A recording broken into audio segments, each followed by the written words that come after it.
Pasti salah satunya kalian pernah melanggar. Sepertinya kalian melanggar ini. Pasti kalian pernah melanggarnya ya. Pasti kalian pernah melanggar peraturan yang akan saya sebutkan ini. Dan kalian dalam hati, oh pak, saya tidak melanggar. Polisi punya diskresi. Check it out. Pastinya kayaknya melanggar.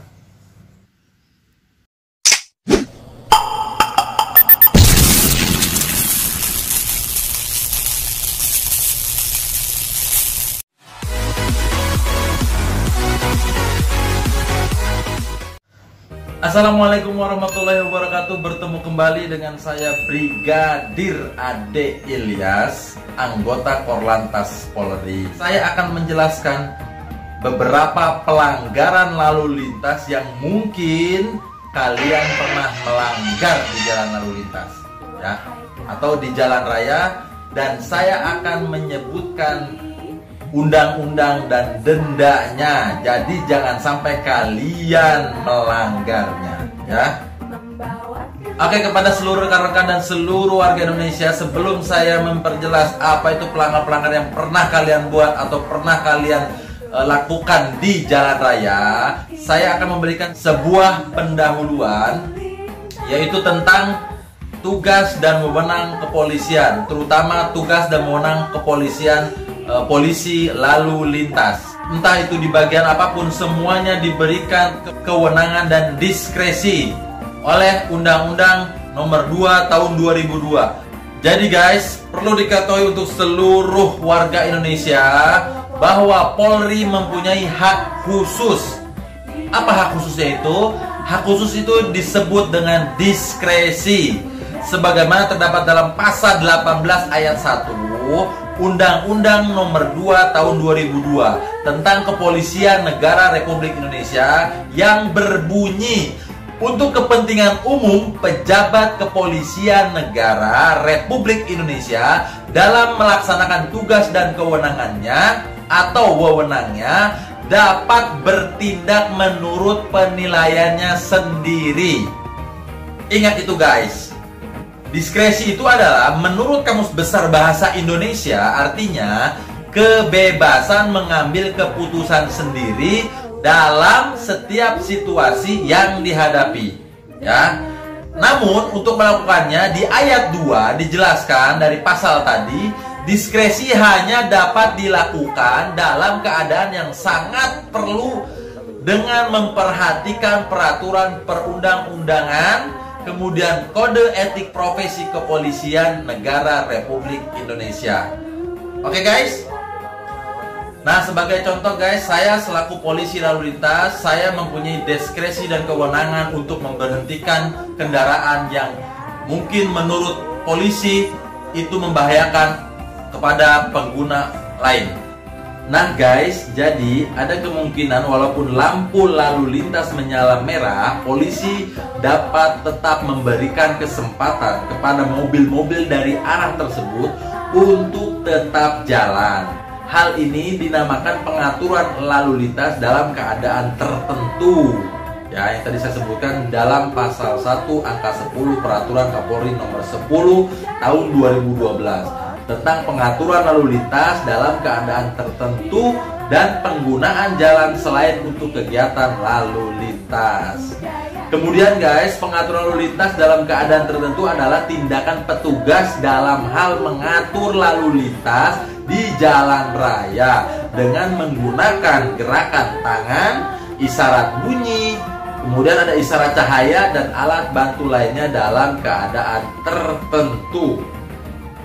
Jadi, diskresi dan kewenangan polisi lalu lintas itu bisa dipakai bila mana ada perubahan lalu lintas secara tiba-tiba atau situasional, adanya pengguna jalan diprioritaskan, adanya pekerjaan jalan, adanya kecelakaan lalu lintas, adanya aktivitas perayaan hari-hari nasional, kemudian adanya olahraga atau konferensi berskala besar, kemudian adanya keadaan darurat antara lain kerusuhan, demonstrasi, bencana. Nah, ini semua kewenangan diskresi diberikan kepada kepolisian lalu lintas untuk mengatur ya, mengatur selain yang telah ditetapkan oleh peraturan yang ada. Oke guys, selanjutnya saya akan menjelaskan ada 10 pelanggaran lalu lintas yang sering terjadi beserta denda tilangnya. Oke? Nah, pelanggaran yang sering terjadi di Indonesia, meskipun ada peraturan resminya dan denda tilangnya, tetapi para pengguna masih nekat melanggar. Padahal bukan hanya berbahaya bagi diri sendiri, tetapi pelanggaran lalu lintas yang sering terjadi juga bisa membahayakan nyawa orang lain. Nah, kali ini saya akan merangkum kejadian yang sering terjadi di Indonesia, besaran denda dan tilangnya berdasarkan Undang-Undang Nomor 22 Tahun 2009, yaitu tentang lalu lintas dan angkutan jalan. Simak ya guys.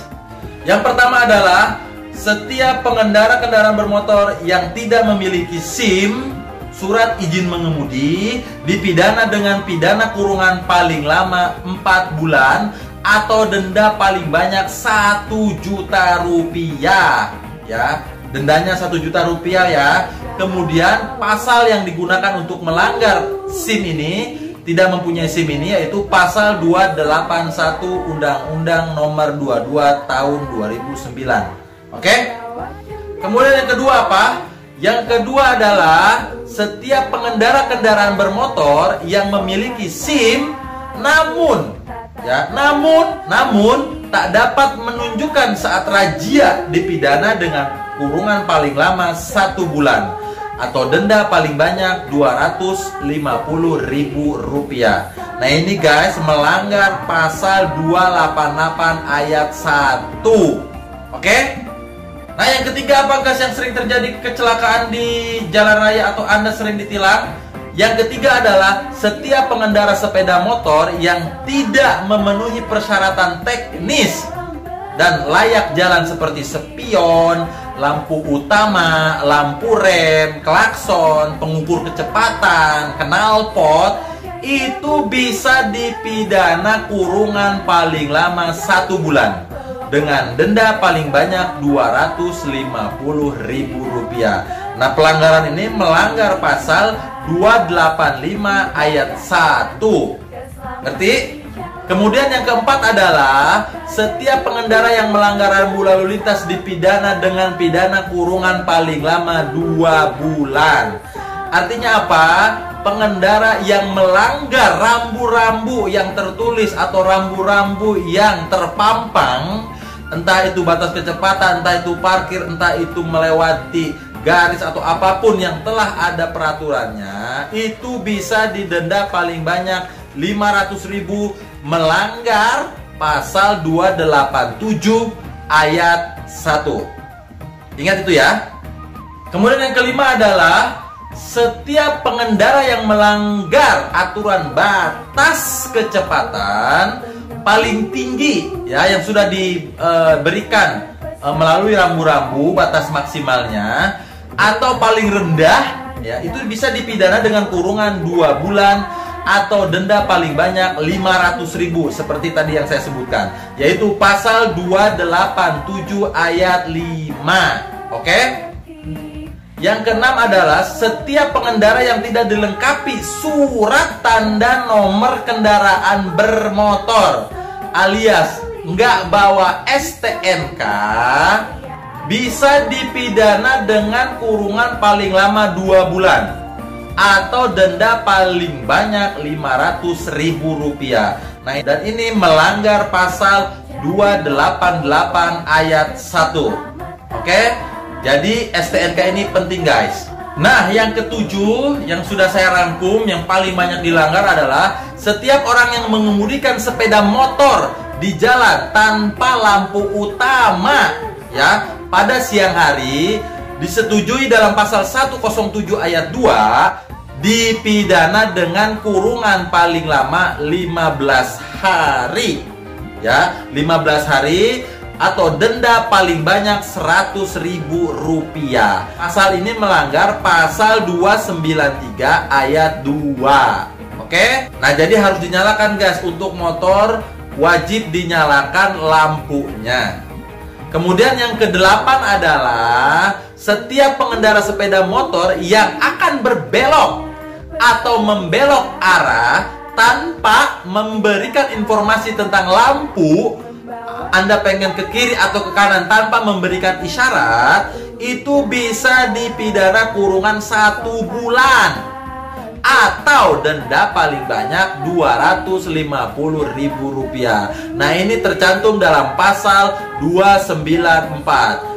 Yang sennya mati silakan nyalakan dari sekarang. Nah, yang kesembilan adalah setiap pengendara atau pengendara sepeda motor yang tak mengenakan helm. Nah, ini yang paling banyak nih, yang tidak menggunakan helm standar nasional itu dipidana dengan hukuman penjara 1 bulan atau denda paling banyak Rp250.000.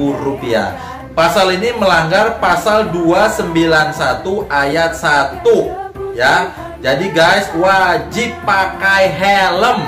Beli yang SNI aja, yang murah, tetapi standar keamanannya harus yang terjamin. Oke guys.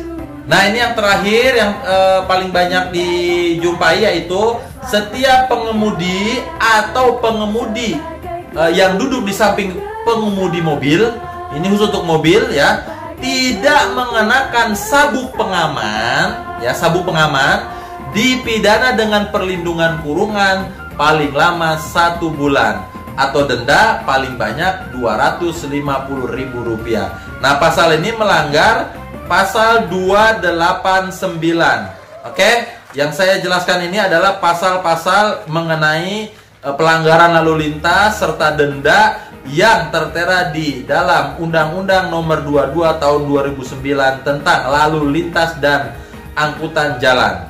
Jadi kepada seluruh rekan-rekan, kepada seluruh warga Indonesia, silahkan 1. Menjadi pelopor keselamatan berlalu lintas.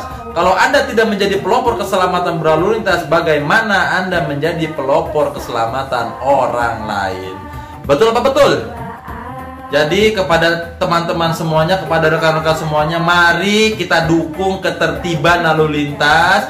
Jangan hanya ada polisinya kalian hanya bisa tertib, tetapi kalian bisa dengan diri pribadi kalian, dengan kesadaran pribadi kalian, patuhi rambu-rambu yang telah ditetapkan. Kemudian jangan sampai Anda mencelakai atau merugikan orang lain dengan kendaraan yang Anda pakai sekarang ini. Segera berubah, kita berubah, masyarakat berubah, insya Allah Indonesia akan tertib, lancar berlalu lintas. Itu aja yang saya sampaikan guys, kurang lebihnya saya mohon maaf. Kalau ada kata-kata saya yang salah, tolong dimaafkan. Kalau ada kata-kata lebih, silakan diambil, karena ini gratis ya. Infokan kepada teman-teman semuanya, mari kita jadi pelopor keselamatan berlalu lintas dan budayakan selalu keselamatan menjadi kebutuhan. Oke, jangan lupa like, comment, subscribe. Paling penting, jika kalian ingin mengetahui tentang lalu lintas atau apapun, bisa ditanyakan di komen di bawah ini ya. Silakan tanyakan, insya Allah akan saya jawab. Kurang lebihnya saya mohon maaf. Hormat saya yang kedua, jangan sampai nanti Anda tertilang oleh polisi lalu lintas. Oke? Terima kasih. Wassalamualaikum warahmatullahi wabarakatuh. Wassalam. Cium dulu. Muah.